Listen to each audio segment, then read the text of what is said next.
الله الله جنات تجري من تحتها الأنهار يحلون فيها من أساور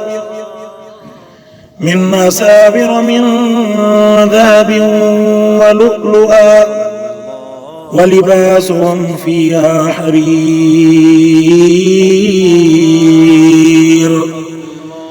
وهدوا إلى الطيب من القول وهدوا إلى صراط الحميد.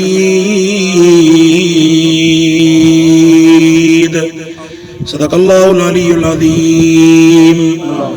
اللهم صل على سيدنا محمد النبي الأمي وعلى آله وأصحابه وبارك وسلم تسليما كثيرا كثيرا. अल्लाह तबारक व तआला जा एहसान है अल्लाह से नमाज बा जमात अदा करने की तौफीक नसीब फरमाई. कुरान मुक़द्दस जे इन दरस के बुधण जे लाइ वेहण जी अल्लाह पाक बुधण जी तौफीक अता फरमाई. इहो अल्लाह पाक जो वॾो एहसान आहे. इन आयतुनि खां अॻु में अल्लाह पाक ॿिन जेको आहे जमातुनि जो ज़िक्र फरमायो. हिकिड़ी उहा जमात जिन अल्लाह ऐं अल्लाह जे हबीब जो इनकार कयो. उन्हनि जे लाइ अल्लाह तबारक व तआला फरमाए त असां उन्हनि जे लाइ जहन्नम खे तयार कयोसीं ऐं असां जेको बि अमल कनि था हर अमल जे मथां अल्लाह तबारक व तआला गवाह आहे. अल्लाह खे इल्म आहे त कहिड़े इंसान कहिड़ी नियत सां कहिड़ो अमल कयो. इन्हनि सभिनीनि शयुनि जो तमामु जेको आहे रिकॉर्ड अल्लाह तबारक व तआला जी ज़ात वटि मौजूदु आहे.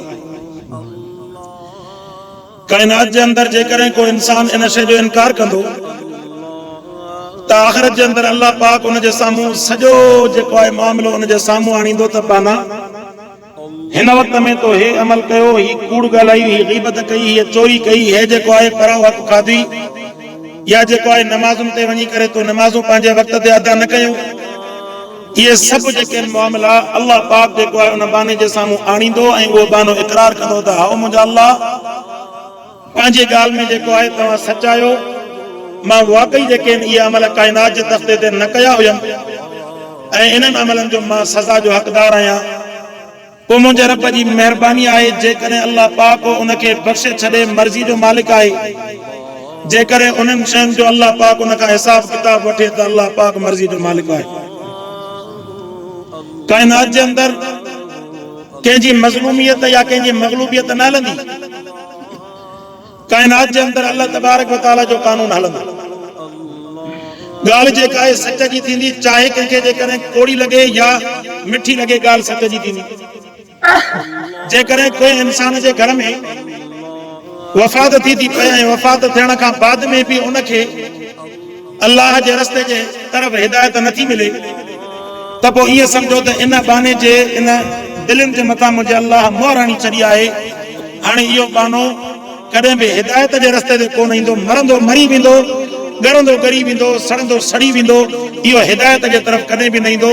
अल्लाह इन जे मथां ख़तम अल्लाहु अला क़ुलूबिहिम, अल्लाह अहिड़नि माण्हुनि जे दिलनि जे मथां मोहर हणी छॾी.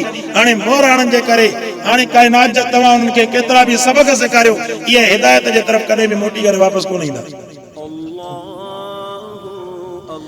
इहो अल्लाह पाक जो निज़ाम आहे. अॼु बनी इसराइलनि जे क़ौमुनि जा जेके असां वाक़िया पढ़ंदा आहियूं उहे वाक़िया बि इन्हनि ई अमलनि ते मुश्तमिल आहिनि. उन्हनि जे साम्हूं अखियुनि सां ॾिसंदा त हिननि ते अज़ाब आयो.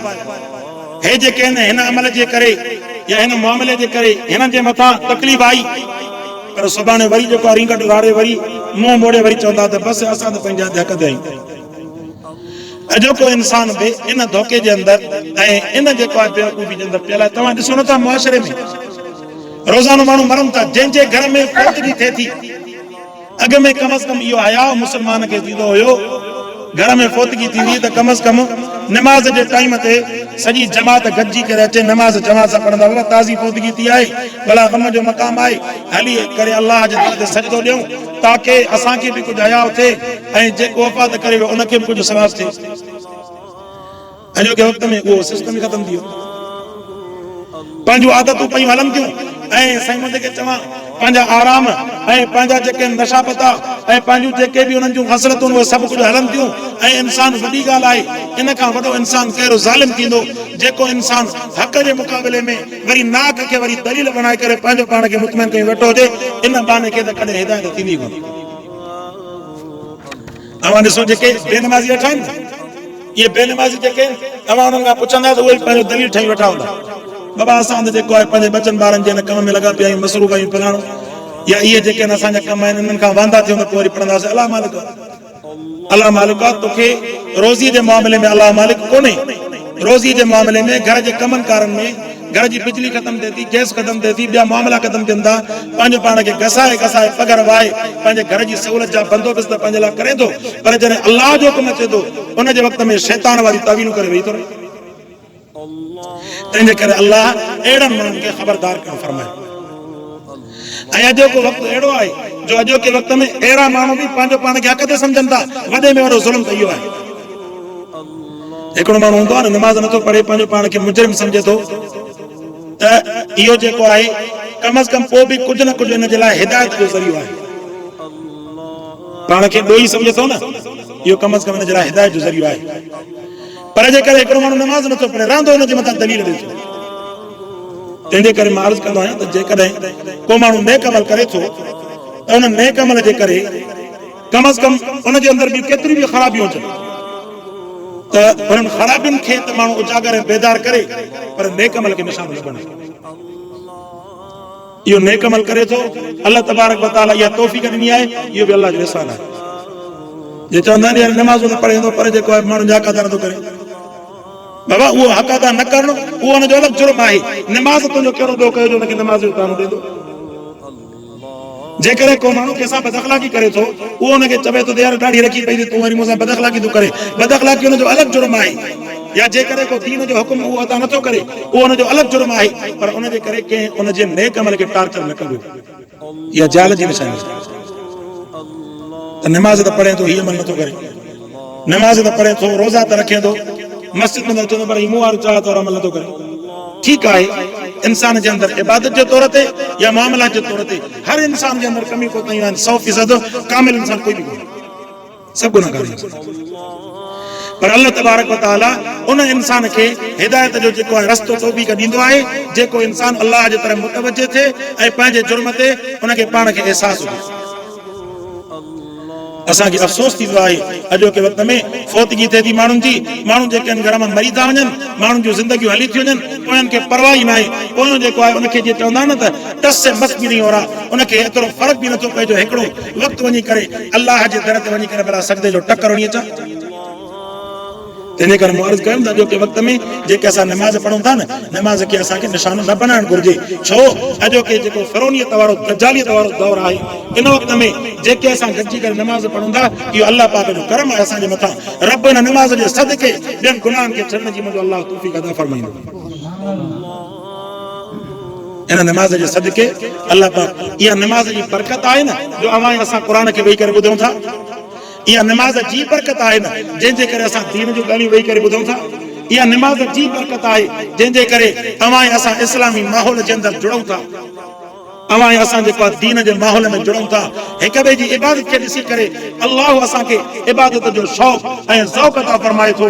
अवां जॾहिं मस्जिद में अचो था घर में दुकान ते तव्हां नमाज़ पढ़ंदा उते तव्हांखे उहो शौक़ ऐं ज़ौक़ अता न थींदो बल्कि मस्जिद जे अंदरि ॿिए खे वेही करे ॾिसंदा क़ुर पढ़े थो हुनखे ॾिसंदा सुनतूं पढ़े थो हुनखे ॾिसंदा नफ़िल पढ़े थो हुनखे ॾिसंदा दुआ वेही घुरे थो हिक ॿिए खे ॾिसी करे अल्लाह तबारक व तआला अमल जो जेको आहे शौक़ ऐं ज़ौक़ अता फरमाए थो इहो बि मुंहिंजे अलाह जे तरफ़ खां हिदायत जो रस्तो आहे।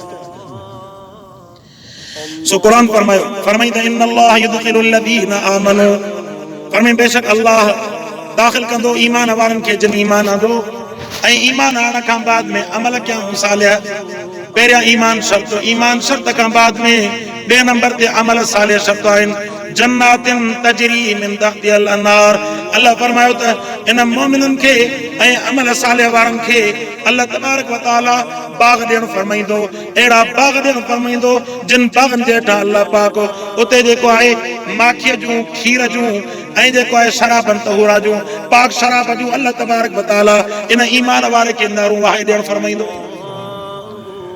जन्नत में मज़ा ई मज़ा आहे हज़रत बिलाल रज़ी अल्लाह ताला अन्हु जॾहिं हिन दुनिया खे छॾे पियो वञे, तंहिंजे करे मोमिन ऐं अमल साले वारो जॾहिं हिन दुनिया खे छॾे वञे उनखे गिणती करण जी ज़रूरत ई न आहे, बल्कि उहो त अल्लाह जो शुक्र अदा करे, ऐं मुंहिंजा अल्लाह जंहिं तुंहिंजे दीदार जे लाइ सॼी ज़िंदगी सिकंदो रहियुमि, ऐं मुंहिंजा अल्लाह पंहिंजे तरफ़ घुराए थो ईमान ऐं अमल साले वारी ज़िंदगी जे अंदरि मूंखे पंहिंजे तरफ़ घुराए जाए, ताकि इन फर्मा बरदारी वारी ज़िंदगी में गुज़ारे करे आख़िरत जे अंदरि मां तुंहिंजो बि दीदार करे सघां ऐं पंहिंजे महबूब जंहिंजे मथां सॼी ज़िंदगी दुरूद पढ़ंदो रहियुमि उन महबूब जो बि दीदार मां करे सघां।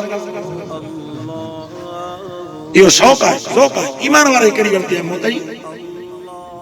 जेको मौत खां डिॼे थो उहो ईमान वारो पंहिंजे ईमान में नज़र करे ऐं पंहिंजे अमलनि सालनि खे वधाए, गुनाहनि पंहिंजे पाण खे घटाइण जी कोशिशि करे। हज़रत बिलाल रज़ी अल्लाह ताला अन्हु खां जॾहिं पुछो वियो आख़िरी वक़्त में जॾहिं उनजो मर्ज़ुल वफ़ात आहे, हज़रत बिलाल खे पंहिंजी घरवारी चए थी, ए बिलाल असांजे लाइ कहिड़ा त ॾुखिया ॾींहं अची विया जो तूं असांजी रिफ़ाक़त छॾे करे वञे थो मौत जे तरफ़, असांजे मथां वॾो ग़म आहे। हज़रत बिलाल चवे थो त मुंहिंजे लाइ त वॾे ख़ुशीअ जो ॾींहुं आहे, वॾी ख़ुशीअ जो मक़ाम आहे। छो? चई त मां वञी करे आख़िरत जे अंदरि पंहिंजे हबीब मुस्तफ़ा सल्लल्लाहु अलैहि वसल्लम सां मुलाक़ात कंदुसि, ऐं मुंहिंजा जेके यार हूंदा हुआ अबू बकर सिद्दीक़, उमर फारूक वारा, उस्मान अली मुर्तज़ा वारा, फरमाई त मां उन्हनि चइनि यारनि सां ऐं पंहिंजा जेके बि मुंहिंजा यार हूंदा मदीने में ऐं मके जे अंदरि जेके मुंहिंजा यार हूंदा हुआ, इन मौत खां बाद में वञी करे उन्हनि पंहिंजे यारनि सां मां मुलाक़ात कंदुसि। इन जे करे ईमान वारे अमल साले वारे खे गिणती कहिड़ी आहे? जॾहिं अॻिते हलणो ई आहे त माण्हू पंहिंजे गुनाहनि खे ख़तम करण जी कोशिशि करे, अमल साले खे वधाइण जी कोशिशि करे। क़ुर फरमाए त अमल साले वारनि जे लाइ बाग़ आहिनि जन्नत जा, रब उन्हनि खे ख़ुशख़बरी ॾियण फरमाई त जन्नातुन बाग़ जन्नत जा तजरी मिन तहतिहल नार, उन जे हेठां नारूं पई हलंदियूं, युहल्लून फीहा मिन असाविर मिन ज़हबिन, फरमाई त असां उन्हनि खे इन जन्नतुनि खे इन जन्नत जे बाग़नि जे अंदरि सोन जा कंगण ऐं जेको मोतियुनि जा हार असां उन्हनि जे गीचे में पाराइण फरमाईंदासीं। दुनिया में मर्द जे मथां सोन खे हराम कयो, औरत जे मथां सोन जाइज़ आहे, मर्द जे लाइ सोन जो इस्तेमालु करणु हराम आहे। अल्लाह पाक आख़िरत जे अंदरि उनजी महिमानी करणु फरमाईंदो, फरमाई त बाग़ बि तुंहिंजे हवाले, सोन जा कंगण बि तुंहिंजे हवाले, फरमाई त मोतियुनि लोलो ऐं मरजान जा जेके आहिनि हार तुंहिंजी गीचे में मां अल्लाह पाराइण फरमाईंदोमांइ। वरी इज़त हूंदी जन्नती जी जन्नत। फरमाई त मिन ज़हबिन मिन असाविर मिन ज़हबिन, कंगण हूंदा लोहन इन जा सोन जा, वलो लोहन ऐं फरमाई त मोतियुनि जा, वलिबासुहुम फीहा हरीर, फरमाई त तव्हां त दुनिया जो रेशम बि न आहे ॾिठो, तव्हां दुनिया जो रेशम बि न आहे ॾिठो। असुल जेको रेशम थींदो आहे न, जंहिंजे लाइ इहो चवंदा आहिनि त इहो कीड़े जे इन पैगाने मां ठहंदो आहे ऐं जेको आहे पसफुर्दा मां ठहंदो आहे, पैगाने मां ठहंदो आहे, ऐं उनखे चवंदा आहिनि त एतिरो असुल जेको रेशम हूंदो आहे उहो एतिरो क़ीमती ऐं नरम हूंदो आहे जो उहो जेकर जिस्म ते पातल हुजे, हेॾां जे करे माण्हू जेको आहे तलवार जे करे ताक़त सां हाणे न त उन वेस जे मथां वॻे जे मथां तलवार जिस्म खे असर न आहे कंदी। एॾो वॾो हुनजो मतिलबु कमाल आहे हुनजा, उहो तिरकाए छॾींदो आहे तलवार में। एॾो जेको रेशम जे उन कपिड़े जे अंदरि अल्लाह पाक जेका अहिड़ी रखी आहे नरमी, ऐं ॿियो माना सॼो जिस्म जो लिबास जेकर हुजे न, नरड़ी जेकर 4 इंचनि जी डॿी हुजे, वेड़े करे उनखे उन डॿी में बंदि कयो, उन में बंदि थी वेंदी। इहो लिबास जे अंदरि एॾी हुनजे अंदरि नरमी हूंदी आहे, अहिड़ो रेशम मुंहिंजे ख़्याल में अवां कोन ॾिठो हूंदो इन काइनात जे दर्जे ते। इहो काइनात जे रेशम जो मिसाल आहे। अल्लाह जन्नत में जन्नत वारनि खे आख़िरत जो रेशम पाराइण फरमाईंदो। फरमाईंदो वलिबासुहुम फीहा हरीर, उते जेको आहे जन्नत जे अंदरि असां तव्हांखे पट जा लिबास ऐं वॻा पाराइण फरमाईंदासीं। अल्लाह पाक कंदो आहे, अल्लाह सां क़ुर खे सम्झण अमल करण जी तौफ़ीक़ अता फ़रमाए। व आख़िर दावाना अनिल हम्दुलिल्लाहि रब्बिल